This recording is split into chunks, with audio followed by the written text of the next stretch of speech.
जब कोई बात हमारी आशा के विरुद्ध होती है तभी दुख होता है।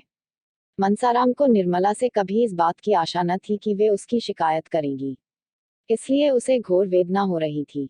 वह क्यों मेरी शिकायत करती है? क्या चाहती है? यही न कि वह मेरे पति की कमाई खाता है, इसके पढ़ाने लिखाने में रुपये खर्च होते हैं, कपड़ा पहनता है।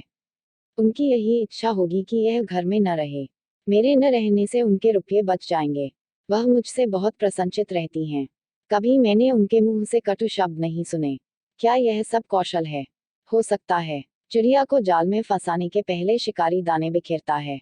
आह, मैं नहीं जानता था कि दाने के नीचे जाल है। यह मात्र स्नेह केवल मेरे निर्वासन की भूमिका है। अच्छा, मेरा यहाँ रहना क्यों बुरा लगता है? जो उनका पति है, क्या वह मेरा पिता नहीं है? क्या पिता पुत्र का संबंध स्त्री पुरुष के संबंध से कुछ कम घनिष्ठ है? अगर मुझे उनके संपूर्ण आधिपत्य से ईर्ष्या नहीं होती, वह जो चाहे करें, मैं मुंह नहीं खोल सकता, तो वह मुझे एक अगुल भर भूमि भी देना नहीं चाहती। आप पक्के महल में रहकर क्यों मुझे वृक्ष की छाया में बैठा नहीं देख सकती? हाँ, वह समझती होंगी कि वह बड़ा होकर मेरे पति की संपत्ति का स्वामी हो जाएगा, इसलिए अभी से निकाल देना अच्छा है। उनको कैसे विश्वास दिलाऊं कि मेरी ओर से यह शंका न करें? उन्हें क्यों कर बताऊं कि मनसाराम विष खाकर प्राण दे देगा, इसके पहले कि उनका अहित कर। उसे चाहे कितनी ही कठिनाइयां सहनी पड़े, वह उनके हृदय का शूल न बनेगा। यूं तो पिताजी ने मुझे जन्म दिया है और अब भी मुझ पर उनका स्नेह कम नहीं है, लेकिन क्या मैं इतना भी नहीं जानता कि जिस दिन पिताजी ने उनसे विवाह किया, उसी दिन उन्होंने हमें अपने हृदय से बाहर निकाल दिया। अब हम अनाथों की भांति यहाँ पड़े रह सकते हैं, इस घर पर हमारा कोई अधिकार नहीं है। कदाचित पूर्व संस्कारों के कारण यहाँ अन्य अनाथों से हमारी दशा कुछ अच्छी है, पर हैं अनाथ ही। हम उसी दिन अनाथ हुए, जिस दिन अम्मा जी परलोक सिधारी। जो कुछ कसर रह गई थी, वह इस विवाह ने पूरी कर दी। मैं तो खुद पहले इनसे विशेष संबंध न रखता था। अगर उन्हीं दिनों पिताजी से मेरी शिकायत की होती, तो शायद मुझे इतना दुख न होता।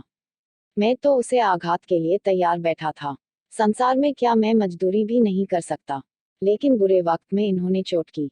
हिंसक पशु भी आदमी को गाफिल पाकर ही चोट करते हैं। इसीलिए मेरी आवभगत होती थी। खाना खाने के लिए उठने में जरा भी देर हो जाती थी, तो बुलावे पर बुलावे आते थे। जलपान के लिए प्रातः हलवा बनाया जाता था, बार बार पूछा जाता था रुपयों की जरूरत तो नहीं है। इसीलिए वह 100 रुपयों की घड़ी मंगवाई थी। मगर क्या इन्हें क्या दूसरी शिकायत न सूझी, जो मुझे आवारा कहा? आखिर उन्होंने मेरी क्या आवारगी देखी? यह कह सकती थी कि इसका मन पढ़ने लिखने में नहीं लगता, एक न एक चीज के लिए नित्य रुपये मांगता रहता है। यही एक बात उन्हें क्यों सूझी? शायद इसीलिए कि यही सबसे कठोर आघात है, जो वह मुझ पर कर सकती हैं। पहली ही बार इन्होंने मुझे पर अग्नि बाण चला दिया, जिससे कहीं शरण नहीं। इसीलिए न कि वह पिता की नजरों से गिर जाए। मुझे बोर्डिंग हाउस में रखने का तो एक बहाना था। उद्देश्य यह था कि इसे दूध की मक्खी की तरह निकाल दिया जाए। 2-4 महीने के बाद खर्च वर्च देना बंद कर दिया जाए, फिर चाहे मरे या जिए। अगर मैं जानता कि यह प्रेरणा इनकी ओर से हुई है, तो कहीं जगह न रहने पर भी जगह निकाल लेता। नौकरों की कोठरियों में तो जगह मिल जाती, बरामदे में पड़े रहने के लिए बहुत जगह मिल जाती। खैर, अब सबेरा है।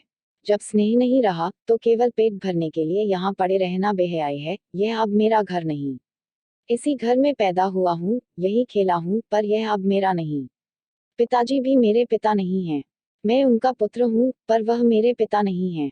संसार के सारे नाते स्नेह के नाते हैं। जहाँ स्नेह नहीं, वहाँ कुछ नहीं। हाय अम्मा जी, तुम कहाँ हो? यह सोचकर मनसाराम रोने लगा। ज्यों ज्यों मात्र स्नेह की पूर्व स्मृतियां जागृत होती थी, उसके आंसू उमड़ते आते थे। वह कई बार अम्मा अम्मा पुकार उठा, मानो वह खड़ी सुन रही हैं। मातृहीनता के दुख का आज उसे पहली बार अनुभव हुआ। वह आत्माभिमानी था, साहसी था, पर अब तक सुख की गोद में लालन पालन होने के कारण वह इस समय अपने आप को निराधार समझ रहा था। रात के 10 बज गए थे। मुंशी जी आज कहीं दावत खाने गए हुए थे। 2 बार महरी मनसाराम को भोजन करने के लिए बुलाने आ चुकी थी। मनसाराम ने पिछली बार उससे झुंझलाकर कह दिया था, मुझे भूख नहीं है, कुछ न खाऊंगा। बार बार आकर सिर पर सवार हो जाती है। इसीलिए जब निर्मला ने उसे फिर उसी काम के लिए भेजना चाहा, तो वह न गई। बोली, बहू जी, वह मेरे बुलाने से न आवेंगे। निर्मला, आएंगे क्यों नहीं? जाकर कह दे खाना ठंडा हुआ जाता है। 2-4 कौर खा लें। महरी, मैं यह सब कह के हार गई, नहीं आते।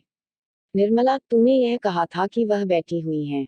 महरी, नहीं बहू जी, यह तो मैंने नहीं कहा, झूठ क्यों बोलूं। निर्मला, अच्छा, तो जाकर यह कह देना, वह बैठी तुम्हारी राह देख रही हैं। तुम न खाओगे तो वह रसोई उठाकर सो रहेंगी। मेरी भूंगी, सुन अब की और चली जा। हंसकर, न आवे तो गोद में उठा लाना। भूंगी नाक भान सिकोड़ते गई, पर एक ही क्षण में आकर बोली, अरे बहू जी, वह तो रो रहे हैं। किसी ने कुछ कहा है क्या। निर्मला इस तरह चौंक कर उठी और 2-3 पग आगे चली, मानो किसी माता ने अपने बेटे के कुएं में गिर पड़ने की खबर पाए हो। फिर वह ठिठक गई और भूंगी से बोली, रो रहे हैं। तूने पूछा नहीं क्यों रो रहे हैं। भूंगी, नहीं बहू जी, यह तो मैंने नहीं पूछा। झूठ क्यों बोलूं, वह रो रहे हैं। इस निस्तब्ध रात्रि में अकेले बैठे हुए वह रो रहे हैं। माता की याद आई होगी।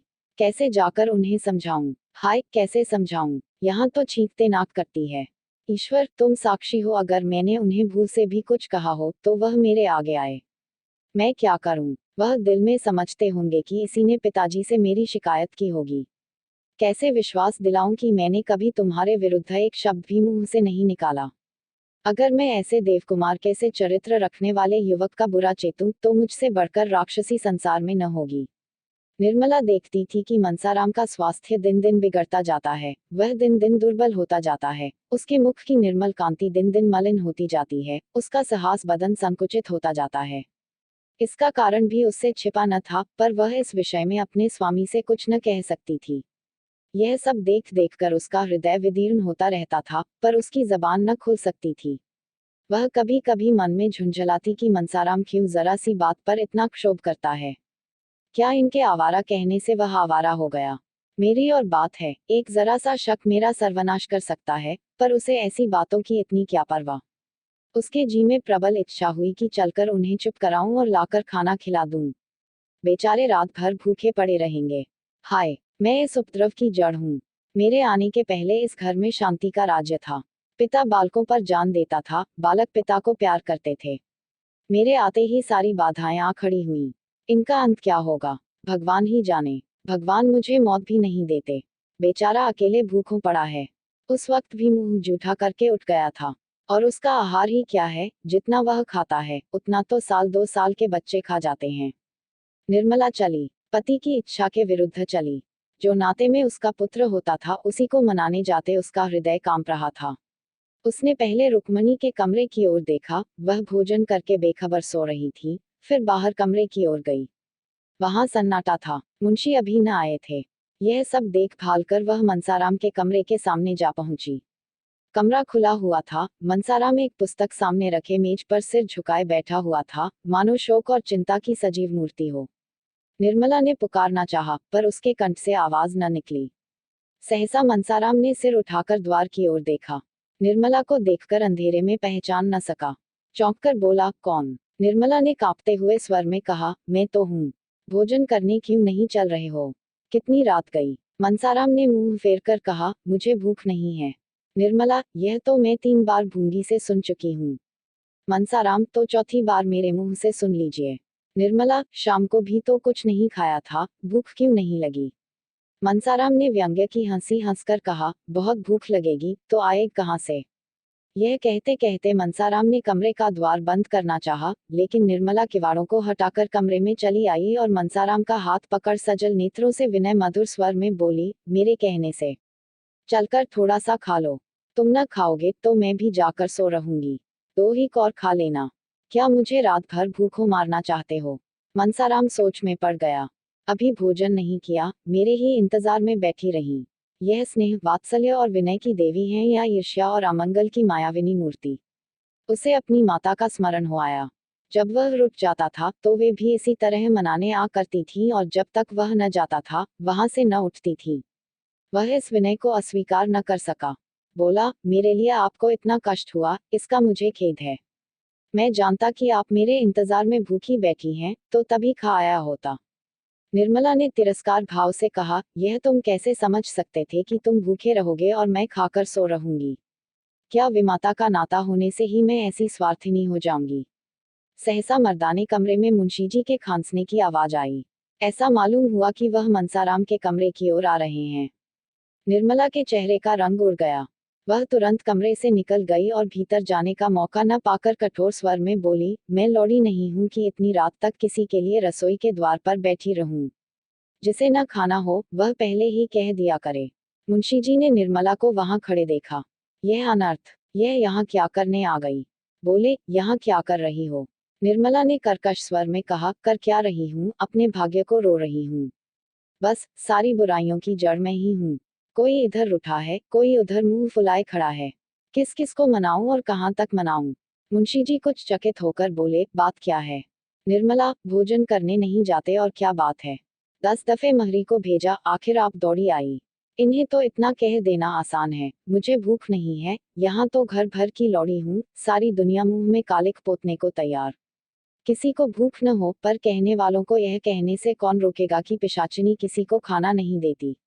मुंशी जी ने मनसाराम से कहा, खाना क्यों नहीं खा लेते जी? जानते हो क्या वक्त है? मनसाराम स्तब्ध सा खड़ा था। उसके सामने एक ऐसा रहस्य हो रहा था जिसका मर्म वह कुछ भी न समझ सकता था।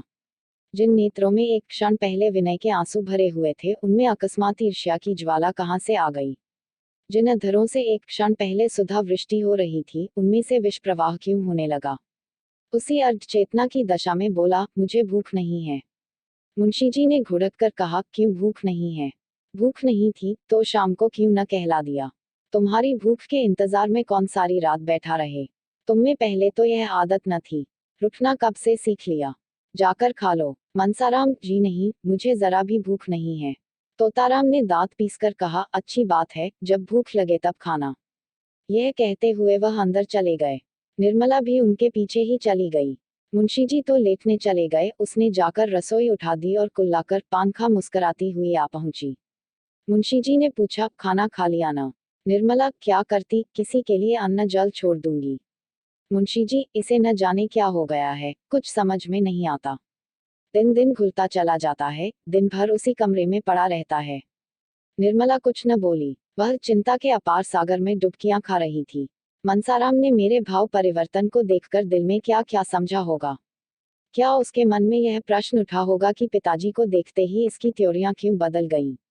इसका कारण भी क्या उसकी समझ में आ गया होगा? बेचारा खाने आ रहा था, तब तक यह महाशय न जाने कहां से फट पड़े। इस रहस्य को उसे कैसे समझाऊं, समझाना संभव भी है। मैं किस विपत्ति में फंस गई। सवेरे वह उठकर घर के काम धंधे में लगी। सहसा 9 बजे भूंगी ने आकर कहा, मनसा बाबू तो अपने कागज पत्तर सब इक्के पर लाद रहे हैं। भूंगी, मैंने पूछा तो बोले, अब स्कूल में ही रहूंगा। मनसाराम प्रातःकाल उठकर अपने स्कूल के हेडमास्टर साहब के पास गया था और अपने रहने का प्रबंध कराया था। हेडमास्टर साहब ने पहले तो कहा, यहाँ जगह नहीं है, तुमसे पहले के कितने ही लड़कों के प्रार्थना पत्र पड़े हुए हैं। लेकिन जब मनसाराम ने कहा, मुझे जगह न मिलेगी, तो कदाचित मेरा पढ़ना न हो सके और मैं इम्तिहान में शरीक न हो सकूं, तो हेडमास्टर साहब को हार माननी पड़ी। मनसाराम के प्रथम श्रेणी में पास होने की आशा थी। अध्यापकों को विश्वास था कि वह उस शाला की कीर्ति को उज्जवल करेगा। हेडमास्टर साहब ऐसे लड़कों को कैसे छोड़ सकते थे? उन्होंने अपने दफ्तर का कमरा खाली करा दिया। इसीलिए मनसाराम वहां से आते ही अपना सामान इक्के पर लादने लगा। मुंशी जी ने कहा, अभी ऐसी क्या जल्दी है? 2-4 दिन में चले जाना। मैं चाहता हूँ तुम्हारे लिए कोई अच्छा सा रसोइया ठीक कर दूं। मनसाराम, वहां का रसोइया बहुत अच्छा भोजन पकाता है। मुंशी जी, अपने स्वास्थ्य का ध्यान रखना। ऐसा न हो कि पढ़ने के पीछे स्वास्थ्य खो बैठो। मनसाराम, वहां 9 बजे के बाद कोई पढ़ने नहीं पाता और सबको नियम के साथ खेलना पड़ता है। मुंशी जी, बिस्तर क्यों छोड़ देते हो? सोओगे किस पर? मनसाराम, कंबल लिए जाता हूँ। बिस्तर जरूरत नहीं। मुंशी जी, कहार जब तक तुम्हारा सामान रख रहा है, जाकर कुछ खा लो। रात भी तो कुछ नहीं खाया था। मनसाराम, वहीं खा लूंगा। रसोइये से भोजन बनाने को कह आया हूँ, यहाँ खाने लगूंगा तो देर होगी। घर में जियाराम और सियाराम भी भाई के साथ जाने के जिद कर रहे थे। निर्मला उन दोनों के बहला रही थी, बेटा, वहाँ छोटे नहीं रहते, सब काम अपने ही हाथ से करना पड़ता है। एकाएक रुक्मणी ने आकर कहा, तुम्हारा वज्र का हृदय है, महारानी। लड़के ने रात भी कुछ नहीं खाया, इस वक्त भी बिना खाया पिए चला जा रहा है और तुम लड़कों के लिए बातें कर रही हो। उसको तुम जानती नहीं हो। यह समझ लो कि वह स्कूल नहीं जा रहा है, बनवास ले रहा है, लौटकर फिर न आएगा। यह उन लड़कों में नहीं है जो खेल में मार भूल जाते हैं। बात उसके दिल पर पत्थर की लकीर हो जाती है। निर्मला ने कातर स्वर में कहा, क्या करूं दीदी जी, वह किसी की सुनते ही नहीं। आप जरा जाकर बुला लें, आपके बुलाने से आ जाएंगे। रुक्मणी, आखिर हुआ क्या जिस पर भागा जाता है। घर से उसका जी कब उचाट न होता था। उसे तो अपने घर के सिवा और कहीं अच्छा ही न लगता था। तुम्ही ने उसे कुछ कहा होगा या उसकी कुछ शिकायत की होगी। क्यों अपने लिए कांटे बो रही हो। रानी, घर को मिट्टी में मिलाकर चैन से न बैठने पाओगी। निर्मला ने रोकर कहा, मैंने उन्हें कुछ कहा हो तो मेरी जबान कट जाए।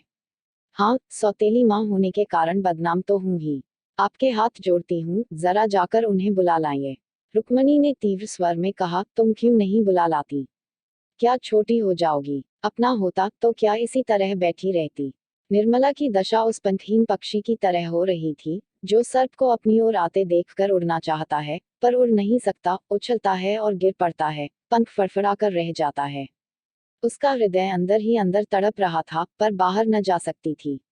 इतने में दोनों लड़के आकर बोले, भैयाजी चले गए। निर्मला मूर्तिवत खड़ी रही, मानो संज्ञाहीन हो गई हो। चले गए। घर में आए तक नहीं, मुझसे मिले तक नहीं चले गए। मुझसे इतनी घृणा। मैं उनकी कोई न सही, उनकी बुआ तो थी। उनसे तो मिलने आना चाहिए था। मैं यहाँ थी न, अंदर कैसे कदम रखते, मैं देख लेती न, इसीलिए चले गए।